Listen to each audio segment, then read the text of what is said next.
Alright, welcome to the first game between ThirdFeather, which consists of Aqua, the tourney organizer, and Felingus, who's playing under the nickname Wakey, and Expandieren und Auslöschen, the German team with the reddish colors, consisting of Scheißdampf and Geiger. We have Aqua starting with the Rapture, playing his Reborn, I think, yeah. And Wakey also with the Akan, similar to Scheißdampf. I don't think I've seen many other starting capitals, which I would agree with. I would always start with Akan at the moment. Yeah, obviously the Jarasul on Geiger's side. And yeah, we see like an aggressive opening to Warfare from Geiger, who's building the labs immediately. Not even building a fleet beacon. I actually like his adjustments. I think he builds fleet beacons somewhere else. I don't know. I like seeing that he does unorthodox stuff. It's actually now just realize my head is already theory crafting about some other things, but yeah, I like that I see stuff that I don't see from any other players. I think this is the fourth round, and I think Geiger and Scheißdampf even have a chance to grab the grand final spot if they manage to win 2-0, or at least they have a chance. Yeah, so every map counts basically. I already casted this map last time, so I'm gonna skip what I said back then, but we see similar to then, everyone starts with the asteroids. Like going from all three asteroids and then to your first normal planet. And the Geiger will... It's interesting what he will go for. If he goes for fleet beacon or for double factory somewhere.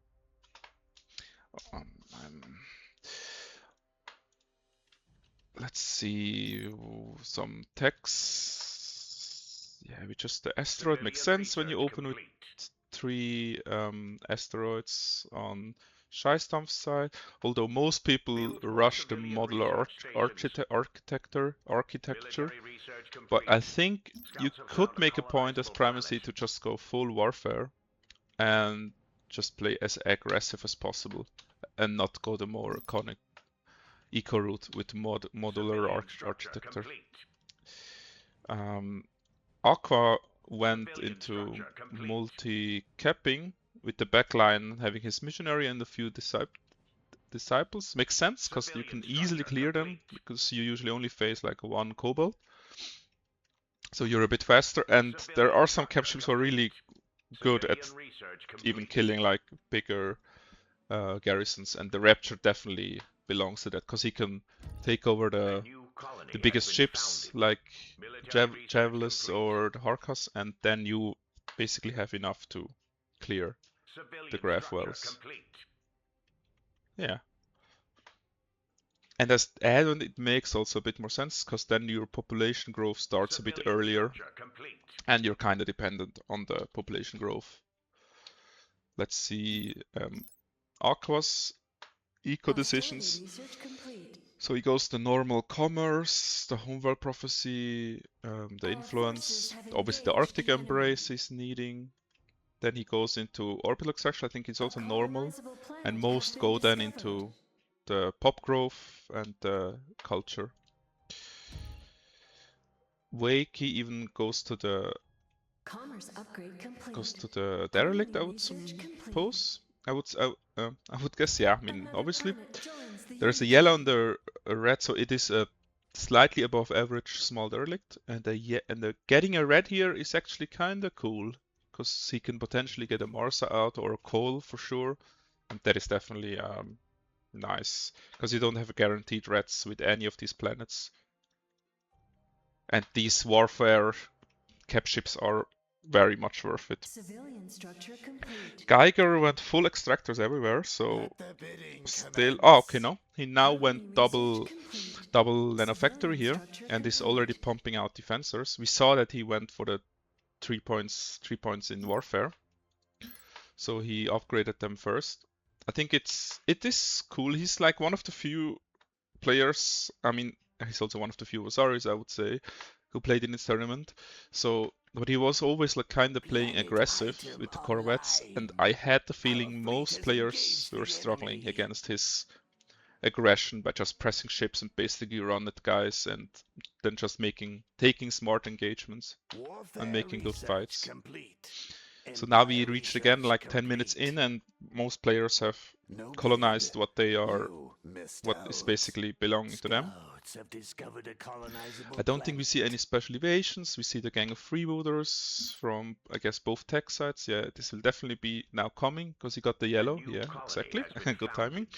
So they have both good timings. Minute 10, this is early and a needed boost, especially combined with your kobolds. Aqua, as said, was a bit faster with his double capping style, and he's already heading towards the Barren planet. And he also already has a decent fleet, already consisting of quite a few Tempests. Civilian structure complete. And is heading to the Barren now. Let's see the minor factions, what they've spawned here. Now again the Giscon as last time, but now we have the Alutar, which is a very, very nice safeguard shield item, which basically gives you shield burst, or in Advent's case, I think a bigger one. I think it's stacking, so it's really nice. That's usually the most that you're getting. Maybe more antimatter stuff, but that's mid-game stuff because you're usually not easily reaching like 3-4 points and again like investing into it. So I would still say like this safeguard shield, or even still in this game, the Frontier Colony uplink for these planets are very much worth it.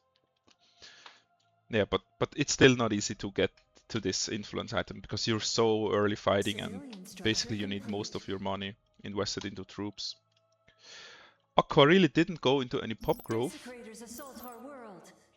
I think it is really nice on at least the ice, right? But he went kinda aggressive and just went into the desert population and the commerce. Maybe that's actually fine, because usually you cannot be too greedy, especially if you're like facing the Vasari. Like imagine he's already there with 30 defensors. You cannot really start. I mean, you can, but it is dicey. Start like building pop groves everywhere. So you kind of also need to start your Tempest production, so you have an answer against this. And also Scheisdampf has his pirates, similar to last game, and like 6 or 7 kobolds. I don't see his cap. Where is it? He is parking here. I guess he's healing. Yeah, he's healing. Probably got a bit damage. Yeah, he got the heal. It's very good. I tend to forget it when I'm playing tech. But yeah, when you're used to Vasari and you get like the shield, the regen upgrade, let's see if Geiger got those essential ones, basically. This one, obviously, you don't really need it at the start, because usually you don't take hull damage that early, but this upgrade is a very key one, because you immediately always start to regen shield, so you're on average more regenerated. And later this one also. I mean, it is a nerfed value, but still, like, you get higher armor regen, so it's really helpful for like early fights. Again, as last time, we see Geiger heading towards the Ferris. I think that's always good, because I mean, he realized on this map that this is the biggest threat to the opponent. Like, he builds a lot of ships, and just by capping this Ferris, he automatically puts him into an eco advantage over the other guy, so the other guy is forced to contest it, right? He cannot just leave him having that Ferris.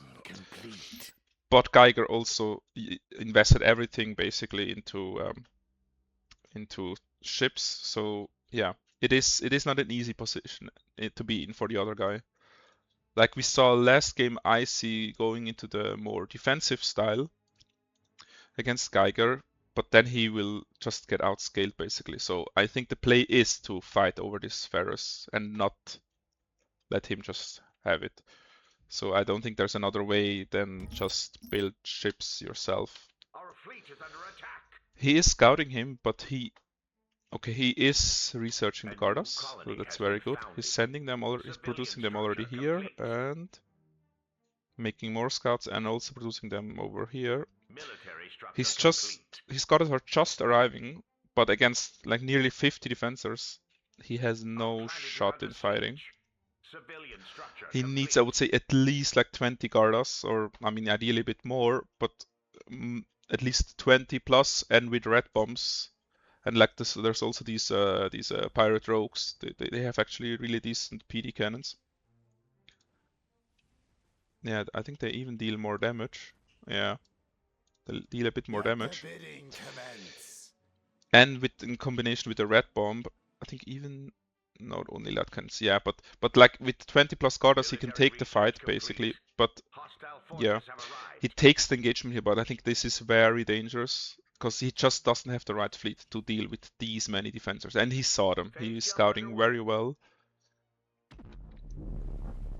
And takes the fight. As said, he wants to contest Geiger, but I think he just needed to like wait a few more minutes because Geiger is rightfully focusing the PD. First the Gardas, and then I guess second the Pirate Rogues. Yeah, now the Pirate Rogues. Because as soon as the PD is gone, there are no threats for the Soldier, because the red bomb is not enough. He's building it now, so he also doesn't have it.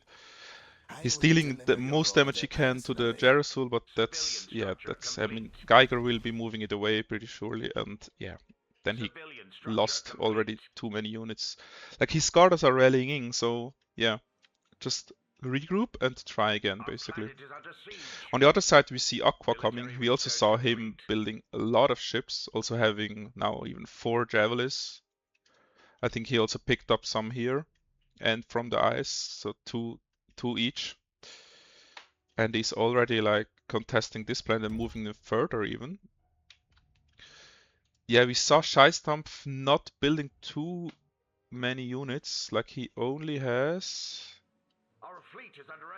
still 1 light factory, no other ones. I think he also didn't build one here. He kind of relied on the pirates alone, but you can see like even Advent, who just starts building more ships. I think, yeah, Aqua also built 2 factories here, even 1 more here. So he was just fully committing on building ships, and Scheistamp wasn't prepared for that.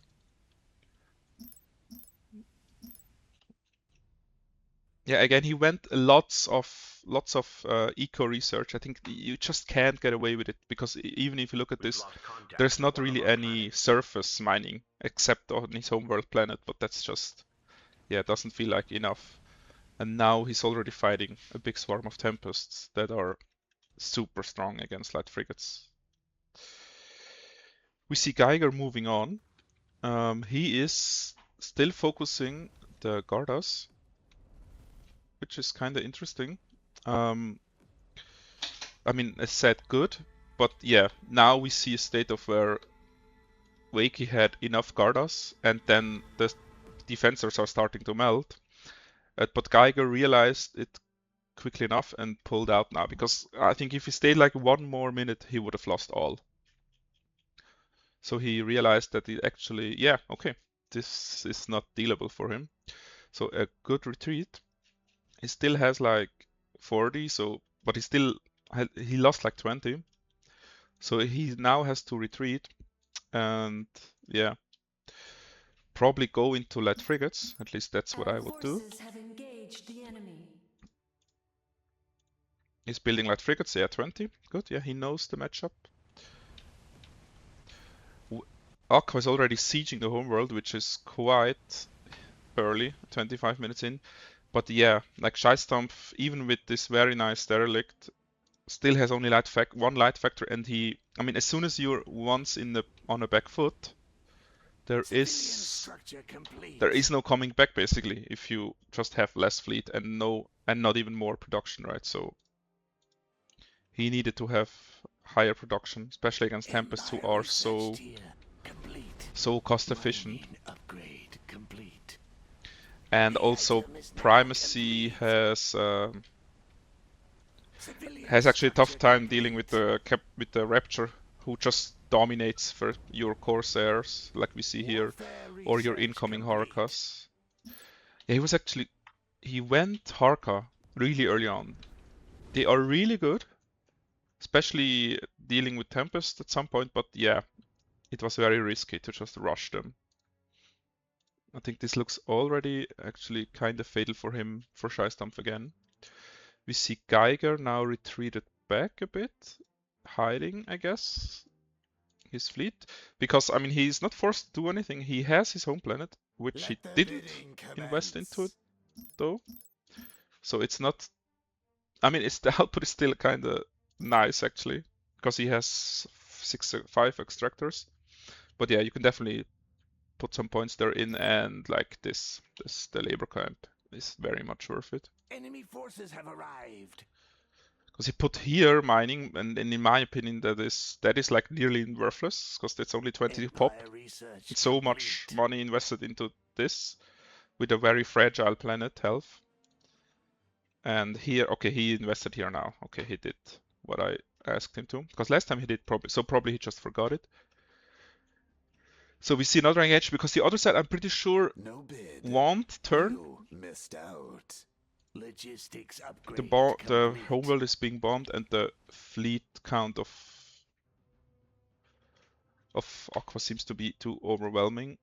We see Wakey retreating. Planet item online.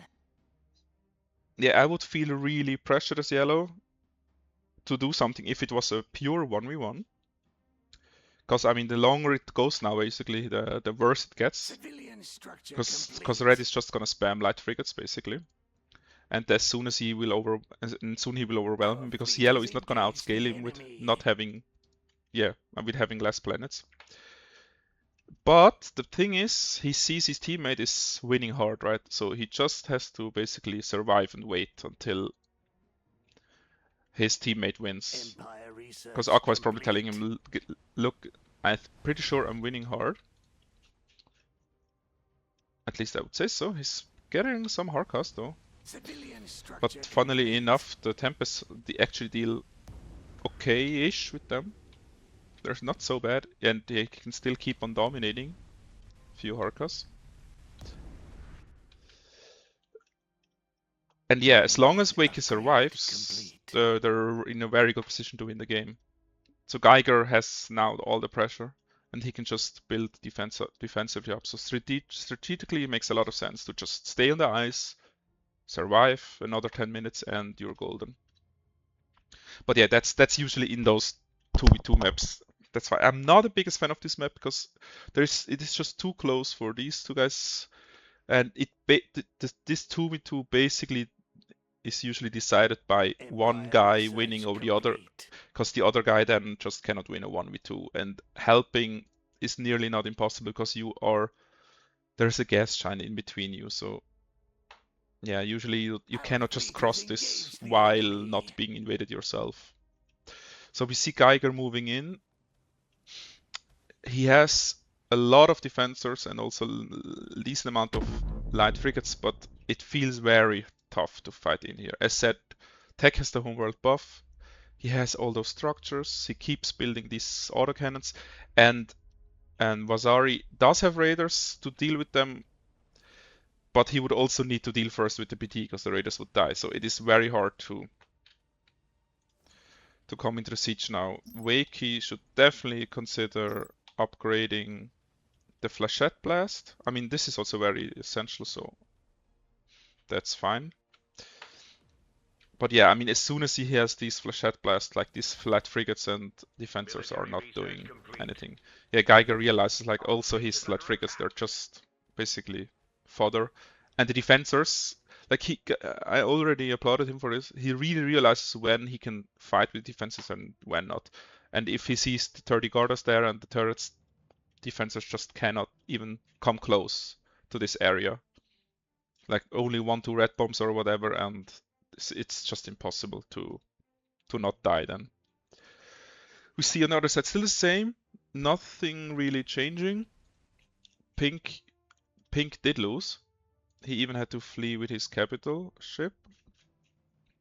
But yeah, building from one heavy factory won't be enough, yeah. So I'm pretty sure, yeah. Now, okay, the replay is also close to close to the end, so I would say it is really decided already. Don't want to take too much hype away. I don't think you could do much else. I mean, Geiger kind of needs to do something. I mean, he could try, like last time, to head over. Like, I mean, the play would be basically to maybe try to get the influence again. He kind of does not. I mean, he has enough eco, and he would have had some time to get the influence item. And just fully defense these 3 planets, basically. Especially with the Frontier Colony uplink. And then just head over and surprise Aqua again. He could have done this like 5 minutes ago. Or like maybe even 10 as soon as he saw that Wakey is spamming Gardas. Because Wakey does know how to fight in these matchups. So Geiger tries again. In his head, he basically just feels like he has to make a decisive win. But yeah, I think that's very hard once you're in this position.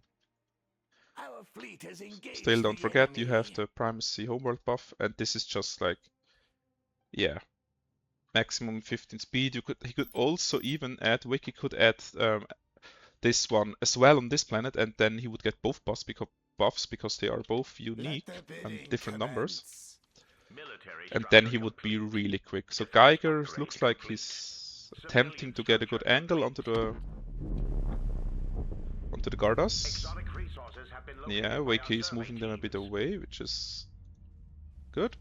Also, he's moving away his defenders. Like, I really like the micro from Geiger. He knows what he has to pay attention to.